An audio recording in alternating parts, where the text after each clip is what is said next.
C'est sûr.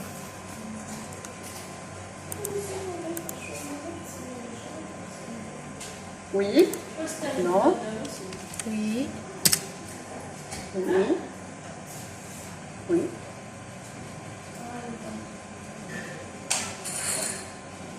Très bien, donc oui, très bien. Alors, il y a un bon nombre qui fait de l'ELISA. Alors, le principe de l'ELISA, jamais vu. Ok, jamais vu, je vais vous l'expliquer.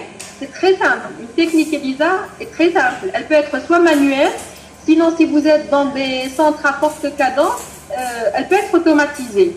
Si vous êtes dans des CTS, dans des centres de transfusion sanguine où vous avez de fortes cadences, vous pouvez avoir des automates et lancer de grandes séries sur l'automate. Mais si vous êtes dans des laboratoires où vous avez une petite cadence, donc la technique est manuelle. Donc vous avez la plaque ELISA, Jiki Manhagda, donc il y a des puits. Dans les puits, ce sont les antigènes qui sont cotés. Les antigènes, les analyses de tout à l'heure, issus du virus HIV. Alors, vous rajoutez le sérum de le patient, donc l'anticorps anti-HIV qui va se fixer sur son antigène.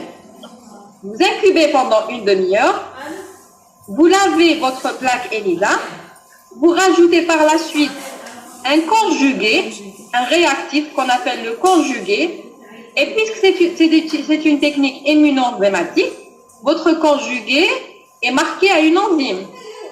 Par la suite, vous rajoutez son substrat et vous avez cette réaction colorimétrique. Est-ce que, pour ceux qui font de l'ELISA, est-ce que vous pouvez interpréter une ELISA à l'œil nu?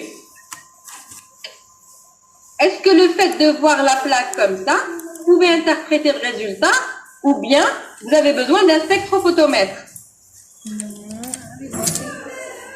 Non. Non. Alors, oui, vous avez effectivement besoin d'un spectrophotomètre, mais l'ELISA, l'avantage de ça, c'est une réaction colorimétrique. Il faut la lire sur la plaque. Il y a des experts. Hein. Oppo nous dit oui. Spectro pour confirmer. Oui.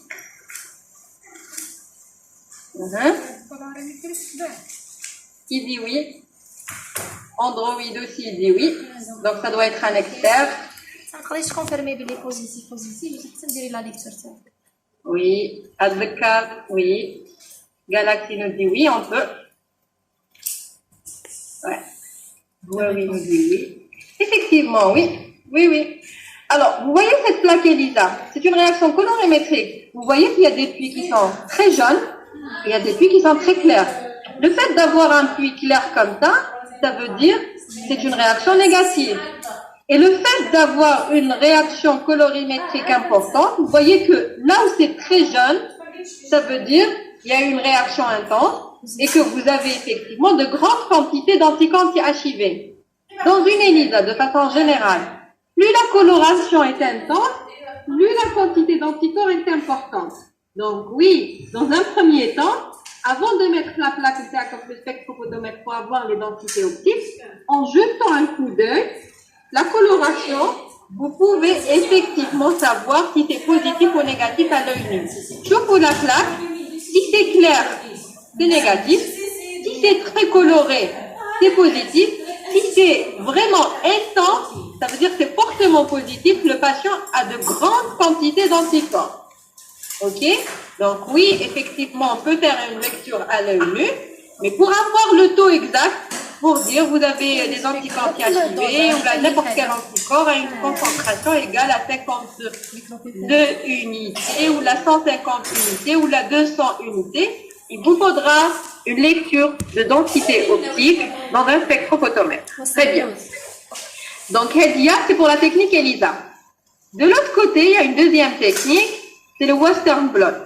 Alors, le principe d'un Western blot, comme vous voyez, c'est une bandelette de nitrocellulose sur laquelle des antigènes l'HIV ont été fixés. Et puis, là où vous allez avoir une bande, ça correspond, la bande correspond à tel ou tel antigène issu de la structure par le virus HIV. Il y a différents antigènes, il y a ceux qui constituent l'enveloppe, notamment le 120, le 41, 160, 120, le 41. il y a des protéines issues des enzymes, l'intégrase, la protéase, etc. Donc, il y a une panoplie d'antigènes fixés sur ce dot.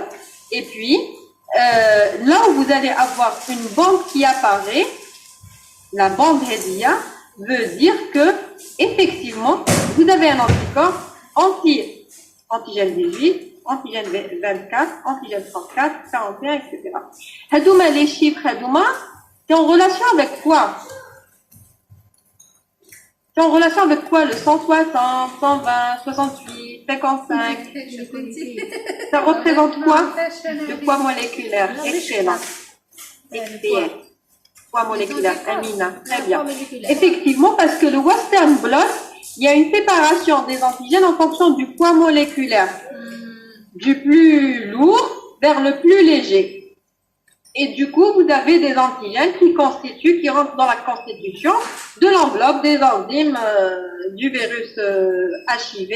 Et quand vous avez une bande positive, ça veut dire que ça correspond à la présence d'un anticorps anti-HIV. Alors, bien sûr, il y a des recommandations de l'OMS, il y a des recommandations de la FDA, il y a des recommandations européennes par rapport à la positivité. Pour considérer qu'un dot est négatif, c'est un jeu négatif. Si vous avez 2 positifs, votre Western blot est considéré comme positif. Alors, à ma connaissance, tous les Western blots se font à l'Institut Pasteur. Ça veut dire, vous, dans votre pratique, je suppose que vous faites que de l'ELISA ou que des techniques automatisées de chimie luminescente. Et quand vous avez des sérologies positives, il faudra absolument les envoyer à l'Institut Pasteur pour réaliser un Western blot et pour confirmer le diagnostic d'une infection SIDA. D'ailleurs, on va voir tout de suite. Voilà comment interpréter. Alors, comment l'interpréter?